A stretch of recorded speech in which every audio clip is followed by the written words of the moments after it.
মিন্টু দলে গ্ৰেপ্তাৰ কৰক তেতিয়া আমি কি মিচিং সমাজৰ বিৰুদ্ধে কাম কৰা বুজাই নেকি আজি এটা চাপে আমাক বুজাব বিচাৰিছে আমি বিপক্ষে কাম কৰিছো প্ৰকৃততে সেই মিচিং সমাজখনে জনা ভাল আমি আচলতে তেখেতলোকৰ লগত আছো নে তিলক দলে আৰু মিন্টু দলে তেখেতলোকৰ লগত আছে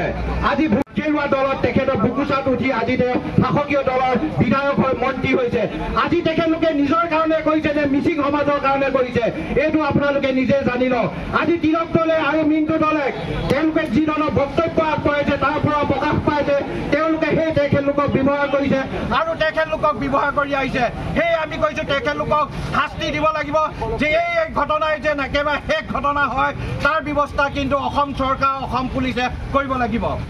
আমি ধন্যবাদ জ্ঞাপন কৰিছো আৰু